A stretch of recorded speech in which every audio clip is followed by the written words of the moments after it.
Hello everyone, so I think you'll like this. Ukraine has released photos showing damage to Russia's most modern jet fighter, the Su-57 Felon.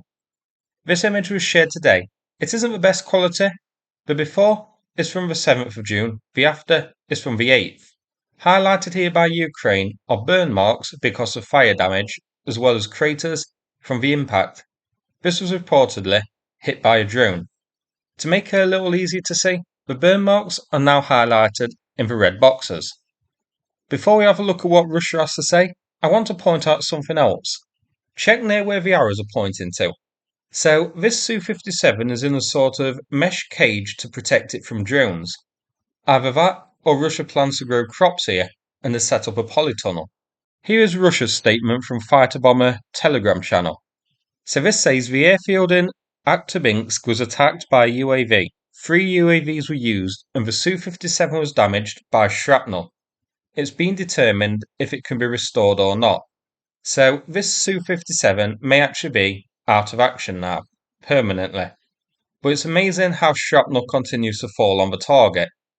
I think the truth of the matter is, this drone may have impacted on the cope cage, which actually did its job in protecting the Su-57, surprisingly enough. But the explosion caused a fire and damaged the aircraft enough so it can't fly, without actually destroying the airframe. Now, we do know this was damaged, otherwise Russia would have moved it. Typically, when an airfield is attacked by drones, the surviving aircraft are moved out temporarily as a precaution. The fact this Su-57 was left here shows it was damaged and disabled, and the signs of burning you can see show there was a fire here. It is possible that the protective polytunnel set around it did protect the Su-57 from further harm, but the fact it wasn't moved immediately shows it can't fly. Also, it looks like the cockpit may be scorched, but it is hard to tell. I don't think we can call this destroyed, but damaged certainly. The Su-57 is this. It's Russia's newest combat aircraft. So far, only 10 test models and 22 serial models have been produced. They've yet to see combat, yet we've already seen their first loss now. They cost around $35 million each, which actually is a little less than expected.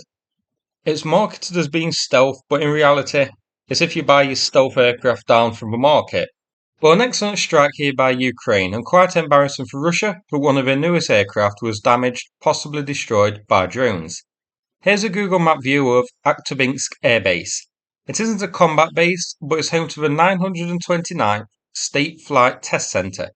6 Su-57s are based here, according to satellite imagery from 2023. Now, 5 Su-57s and 1 which may now be a museum piece. Here it is zoomed out, so just over 600 kilometres to the front lines. So that's it for this video. Hope you found it interesting. Now I'm going to play a video from Sanath about the ongoing fundraiser.